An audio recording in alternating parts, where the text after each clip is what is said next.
Huddled under a highway bridge with a small bag of belongings, a 19-year-old student from Ivory Coast was desperately dialing his few contacts in China. The student said he arrived in the southern city of Guangzhou last week, after completing his quarantine in another city, during a coronavirus clampdown that several African countries and Africans in Guangzhou say has unfairly targeted them. "I really need help. I just don't want to sleep on the streets again," he said on Monday, asking not to be identified by name. He came to China to study the language, but his university shut because of the coronavirus. Hotels kept turning him away, but later on Monday he said he had found one. Several African ambassadors wrote to China's foreign minister last week, calling for the cessation of forceful testing, quarantine and other inhuman treatments meted out to Africans. Ghana's foreign minister on Saturday called in China's ambassador to convey the government's concern. China's foreign ministry said on Monday all foreigners are treated equally. But it also said virus controls on Africans would be lifted, apart from confirmed cases and those who have had close contact with them. African friends will be treated fairly, justly and amicably in China, the ministry said. Many foreigners in China say they have faced suspicion as the country brought its own outbreak under control, only to see new cases brought from other countries. China has barred entry to most foreigners, and the vast majority of imported cases of the disease have come from Chinese nationals returning home. In Guangzhou, a hub for African traders, authorities said on Tuesday that 111 Africans had tested positive for the coronavirus, while a total of 4,553 Africans had undergone testing since April 4, state media reported. Several African residents said the black community was being unfairly targeted for stricter checks. "If they do this to all foreigners, then it's not a problem, but it's only black people," Soumana Tudu, a garment trader from Niger, told Reuters by WhatsApp.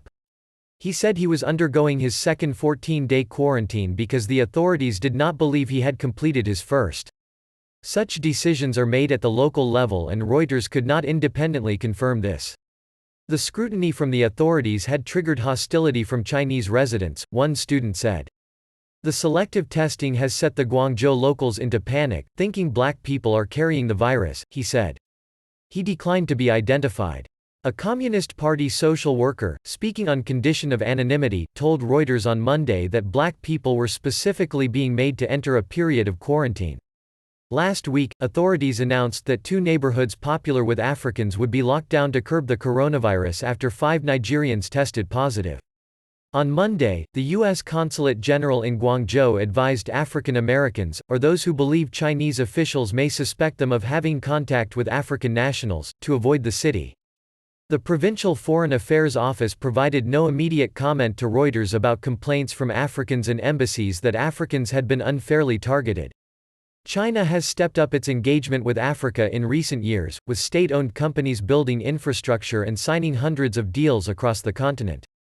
Guangzhou was home to 13,652 Africans in 2019 and about 351,000 Africans entered the city from abroad last year, official figures show.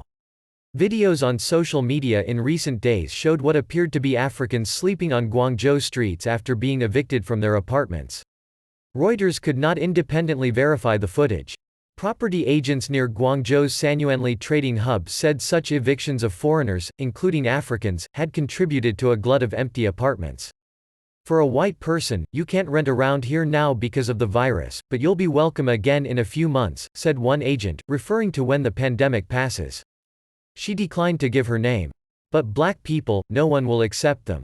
A spokeswoman for McDonald's in China apologized on Tuesday after staff at a Guangzhou branch forced black customers to leave. The fast food chain had temporarily closed the outlet while staff completed diversity and inclusion training, spokeswoman Regina Wei said in a statement. The Chinese authorities now seem to be taking a more conciliatory stance. On Tuesday, media showed hazmat-clad personnel delivering food and flowers to Africans in home quarantine. The chairman of the African Union, Musa Faki Mahamat, was receptive, saying on Twitter on Monday he had spoken to Foreign Minister Wang Yi. He reassured me of measures underway in Guangzhou to improve the situation of Africans, in line with the strong and brotherly partnership between Africa and China.